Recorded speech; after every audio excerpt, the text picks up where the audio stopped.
అందరికీ నమస్కారం.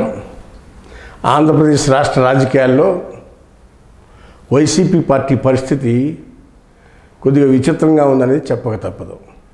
ఎందుకు విచిత్రంగా ఉంది అనే దానికి పార్టీ ఓడిపోయి సుమారు 9 నెలలు కావస్తుంది.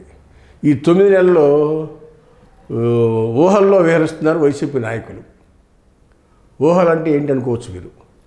చంద్రబాబు నాయుడు పని అయిపోయింది, సూపర్ 6 అమలు చేయలేదు, ప్రభుత్వం అమలు చేయలేదు, ఆర్థిక వనరులు లేవు, హామీలు నెరవేర్చలేదు, ఇలా కాబట్టి ప్రజలంతా అసంతృప్తి వచ్చేసింది. అదే జగన్మోహన్ రెడ్డి ఉంటుంటే తల్లికి వందనం వచ్చేది, రైతు భరోసా వచ్చేది అని చెప్పుకుంటా ఉన్నారు. తప్పులేదు, ఇవ్వలా.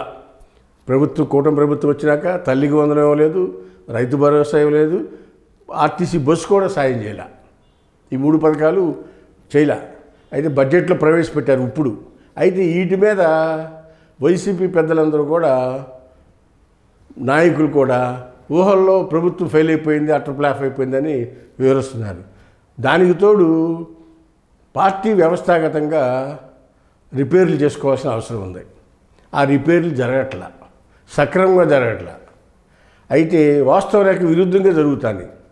అధికారంలో ఉన్నప్పుడు ఐడియాలజీ ఒక రకంగా ఉండాలి, అపోజిషన్లో ఉన్నప్పుడు ఐడియాలజీ ఒక రకంగా ఉండాలి. అలా లేకుండా పాత చింతకాయ పచ్చడిలాగానే ఆ పాత వ్యక్తుల్ని అటు మార్చి చేసిన సందర్భాన్ని దృష్టిలో పెట్టుకుని మళ్ళీ ఆ పాత వ్యక్తులకి ప్రయారిటీ ఇస్తూ ఉంటే ఉపయోగం లేదు. ప్రజల్లో కొత్త ముఖాన్ని చూపించాలి. అంటే జిల్లా ప్రెసిడెంట్లు కానీ, నియోజకవర్గ మార్పులు కానీ ఇలా అవసరాన్ని బట్టి చేసుకుంటూ ఉండాలి. అలాంటి పరిస్థితి లేదు.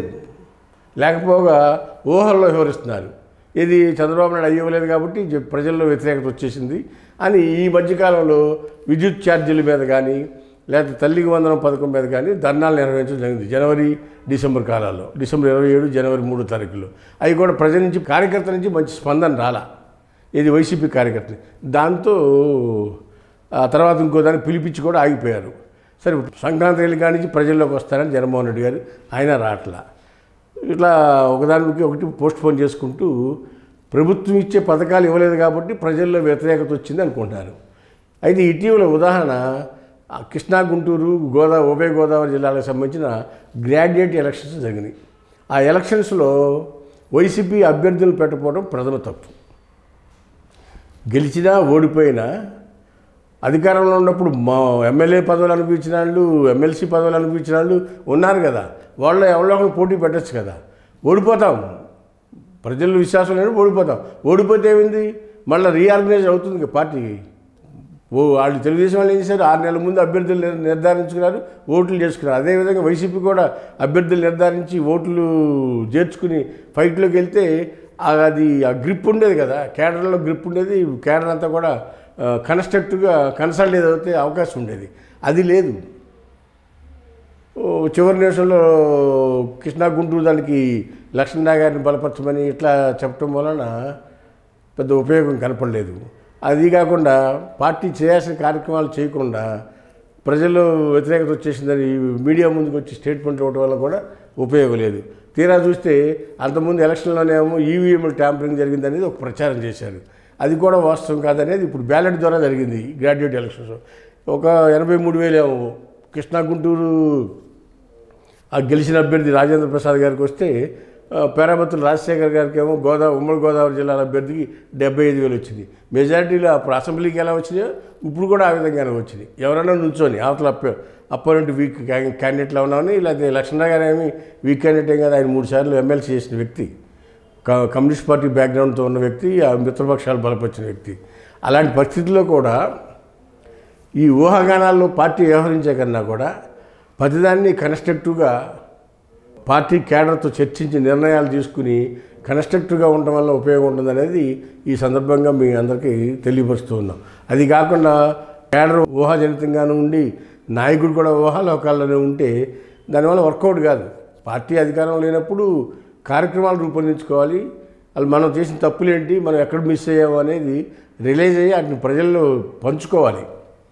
ఏది పలానా ఇష్యూస్ మేము పొరపాటు చేయటం వల్లే మేము ఓడిపోయాము, లేకపోతే దానివల్ల ప్రజలకు నష్టం కలిగింది అనేది చెప్పాలి. మరీ ముఖ్యంగా అమరావతి రాజధాని లేకుండా చేయటం, 3 రాజధానులు అనటం కూడా మన వైసీపీ ప్రభుత్వం ఓటమికి ఒక ప్రధాన కారణంగా చెప్పొచ్చు. పోలవరం, ఈ 2 కూడా తెలుగు ప్రజల ఆకాంక్ష. ఆ రెండింటిలో కూడా వైసీపీ తప్పడడుగులు వేసింది. దానివల్లే పోయినాయి. కృష్ణా గుంటూరు కానీ, ఈస్ట్ వెస్ట్లో కానీ ఒక సీటు కూడా రాలా. నియరెస్ట్ బై ఉండే 4 జిల్లాల్లో ఒక సీటు రాలా. ప్రకాశంలో ఏదో 2 సీట్లు వచ్చినాయి, నెల్లూరులో 10కి 10 పోయినాయి. ఈ 6 జిల్లాలు అమరావతికి దగ్గరగా ఉండే ప్రాంతాలు. ఈ 6 జిల్లాల్లో కూడా రాలా. ఇలాంటి పరిస్థితి ఎందుకు వచ్చింది అనేదాన్ని అధ్యయనం చేయాల్సిన అవసరం ఉంది. అదే బ్యాచ్, అదే ఆలోచనలు కాకుండా సరికొత్త ఆలోచనలు చేసి వ్యూహాలు మార్చుకోవాల్సిన అవసరం ఉందనేది కేడర్ కూడా చెప్తా ఉన్నారు. కేడర్ కూడా ఆలోచిస్తూ ఉన్నారు. విశ్లేషకులు చెప్తా ఉన్నారు. రాబోయే రోజుల్లో జగన్మోహన్ రెడ్డి గారు పూర్తికాలం రాజకీయాలకు వెచ్చించి ఆయన కన్స్ట్రక్టివ్గా చేస్తారని కేడర్ కోరుకుంటూ ఉన్నారు. ఈ సందర్భంగా తెలియపరుస్తూ ఉన్నా. హాయ్ ఫ్రెండ్స్, మా ఫ్యూచర్ టుడే ఛానల్ చూస్తున్నందుకు చాలా థ్యాంక్స్. మరిన్ని లేటెస్ట్ వీడియోస్ కోసం వెంటనే సబ్స్క్రైబ్ చేయండి. అలాగే ఈ బెల్ని కూడా రింగ్ చేసేయండి. మా లేటెస్ట్ వీడియోస్ నోటిఫికేషన్స్ అన్నీ మీ మొబైల్లో వస్తాయి. మా వీడియోస్ మీకు నచ్చితే లైక్ చేయండి, షేర్ చేయండి, నచ్చకపోతే కామెంట్ చేయండి.